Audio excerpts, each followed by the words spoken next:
Volvo has a bit of a reputation for making cars that are very robust, last longer than any other car on the market, and well, have a particular Swedish charm about them.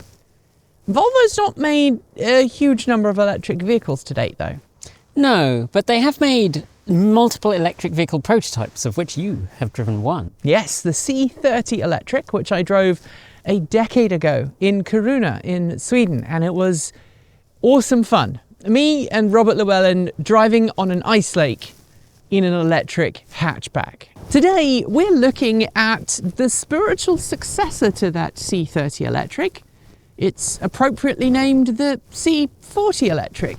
It's also available as a crossover, the XC40.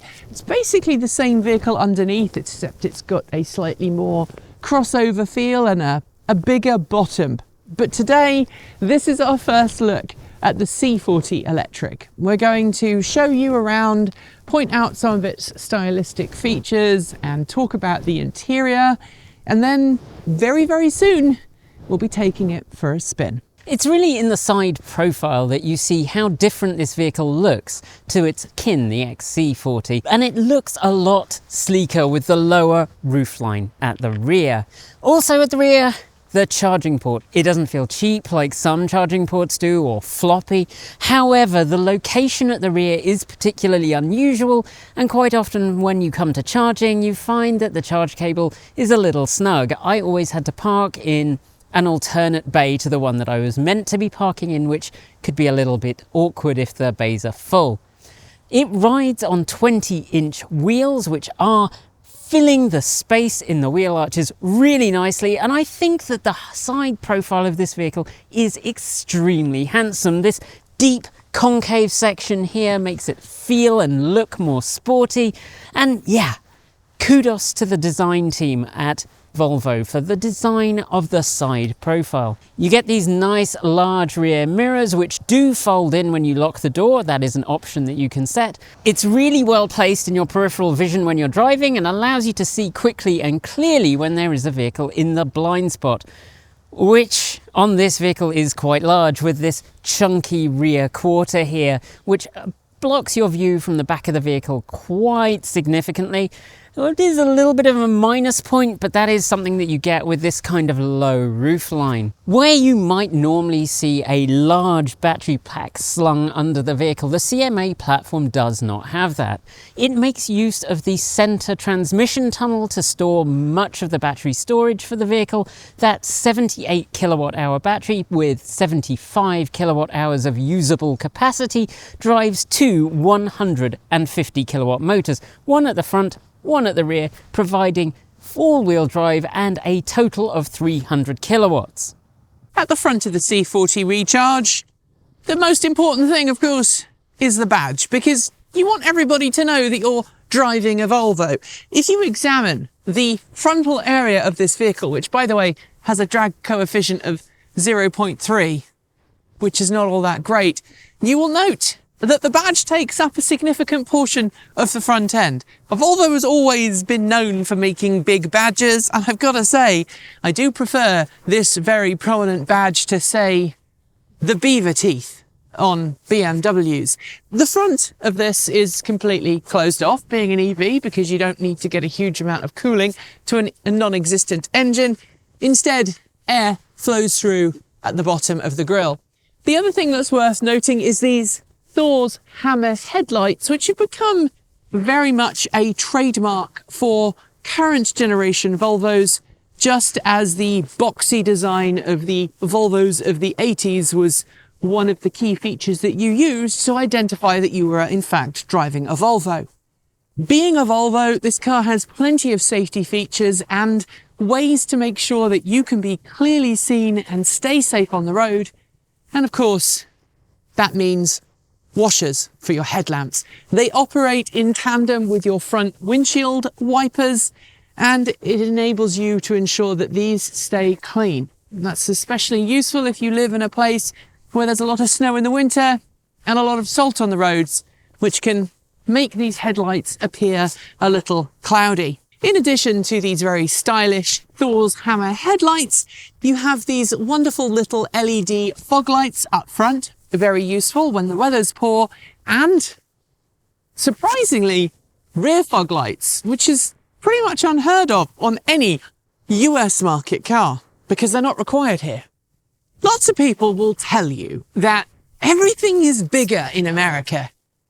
Cars are bigger, food's bigger, buildings are bigger.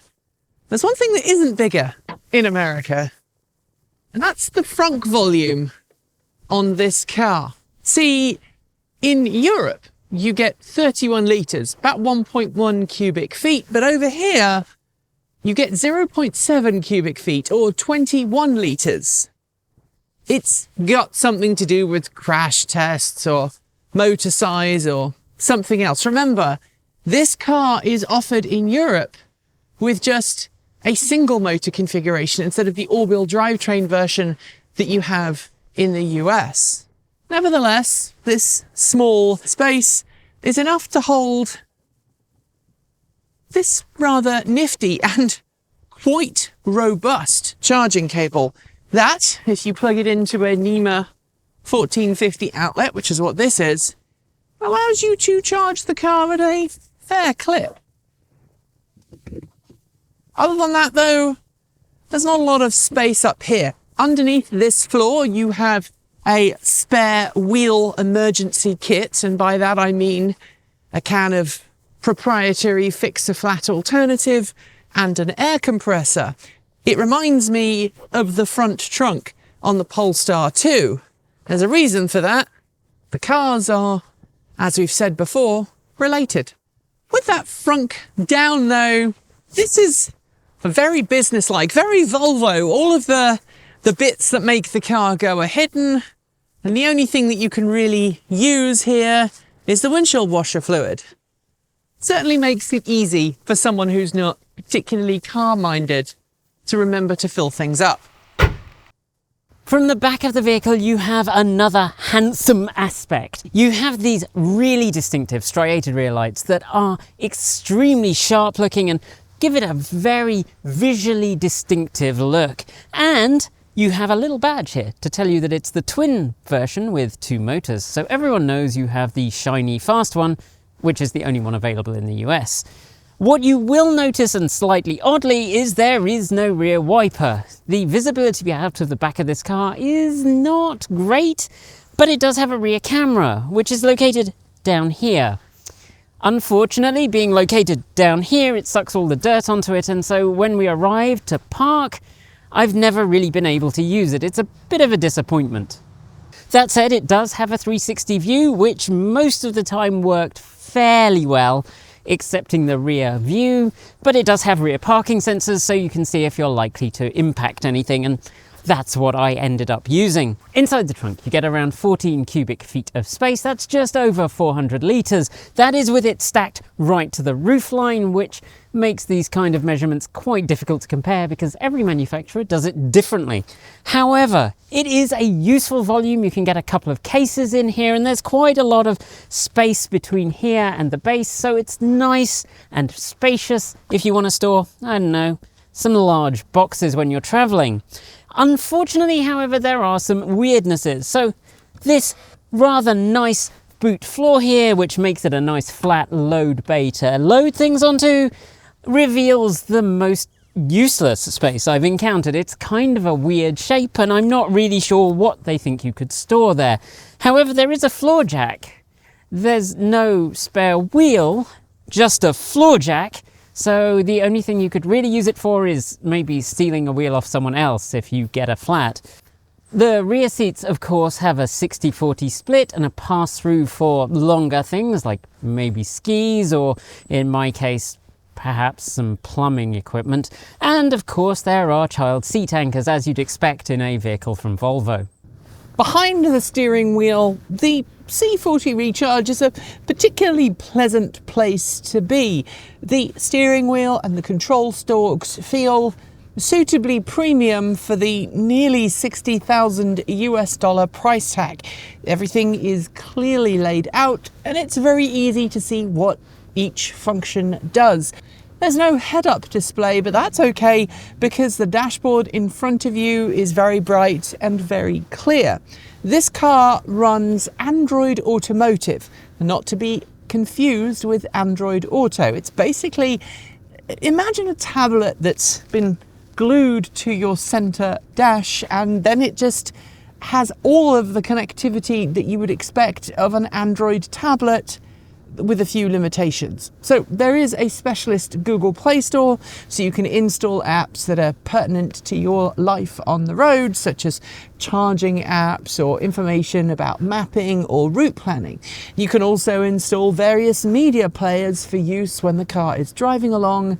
And of course, that doesn't mean being able to watch movies while you're driving. That would not fit in very well with Volvo's reputation as a very safe automaker. The interior is very well appointed in terms of fit and finish. These are some of the most comfortable seats I've sat in all year, and they have the ability to extend the bottom of the seat to give some extra leg support for those who wish. The other thing I should point out is the fact that there is blue carpeting throughout this car. It reminds me of classic Volvos, and even the doors have that blue carpeting on them. Even the door pockets have blue carpeting, and I think it helps with that interior cocooned feeling while you're driving along. But the rear is particularly pleasant for a moderate distance trip, which frankly is all you're going to get in this car because it's only got an EPA 220-ish mile range. However, this is really a 4-seat, not a 5-seat. While there is a middle seatbelt in the rear, it's not a comfortable place to be because of that transmission tunnel that's now taken up by a battery pack that passes all the way down the center of the car. As you would expect in a vehicle of this price point, both front seats are electronically adjustable, and the driver's seat comes with 2 memory presets. One point of note though is in the rear doors are electronically lockable via a switch here in the driver's door panel that essentially activates the child door lock, which means if you sit in the rear of the car and the car is off, there's no way of getting out except climbing through the vehicle. Ask Kate how she knows about that one. This car does have automatic headlights, it does have automatic rain sensing wipers, and it has front and rear fog lights, as I noted earlier. This is a particularly good thing because here in the Pacific Northwest we get a lot of fog, and trying to see other road users who do not have fog lights, well, it's frustrating. The roof here is full-length glass panoramic. It reminds me very much of the Polestar, but instead of the projected Polestar logo onto the roof, you just have this little bump in the roof trim. I guess that's where it would be if Volvo wanted to have a Volvo logo reflected onto the ceiling. Actually, that would be kind of nice, Volvo, you know, if you wanted to bling it up a bit. That's it for today. I hope you enjoyed our quick walk around. Don't forget to leave your thoughts below or in our free to join Discord chat room. There's a link in the video description. And if you really liked today's video, why not leave us a super thanks? It's easy to do, and everything you do send our way goes towards helping us make great content. If you haven't already, make sure you've subscribed to this channel and to our other channel, Transport Evolved Take 2, and give that bell a gentle ding to be told when our next video goes live. And before we go, do make sure that you check out our regular sponsors, links below. And if you use any company that we work with regularly and use the relevant codes, you'll be helping us out too. Thanks on behalf of the entire TE crew go out to everyone who makes this channel possible. That includes everyone who supports us on Patreon and YouTube, as well as those of you who just watch the videos and share them. If you're a supporter at the charged up level, you'll see your name right here on our right. And if you just joined, we're sorry if your name isn't showing. We currently render the list out every week or so, but sometimes our videos are produced a few weeks in advance. Thanks to our self-driving tier supporters Mike Weeder, Patrick Boyarski, Chris Maxwell, Brian Newton, Michael Goad, Bennett Elder, Andrew Martin, Pedro Muro Pinheiro, Brophy Wolf, Chris and Michael Johnson, Tesla in the Gong, Dan Blair, Peter Dillinger, Gordon C., Stephen O'Donoghue, Kyle Hodgson, Anthony Coates, Regine Fellows, Denny Hyde, Chris Ascenta, and Jim Burness, and of course out of this world thanks to our Starman supporters Andrew Glenn, Anonymous Freak, JP Fagerback, Joe Bresney, John Lyons, Rory Litwin, Kevin Burrowbridge, Laura Reynolds, Marcel Ward, Matthew Drobnak, Paul Conway, Reggie Watts, Will Graylan, and of course, Ian. Ian, always Ian. If you'd like to be part of that amazing list, you can join Patreon at the link below, hit the join button to support us on YouTube, or show us your support through Bitcoin, Ko-fi, or our cool swag store. There are links below. And if you are unable to support us financially, just know that sharing the video and interacting with it really helps. Thanks for joining us on a very cold, wet day. Do check out the drive video for this, which is coming very soon. But until next time, as always, keep evolving.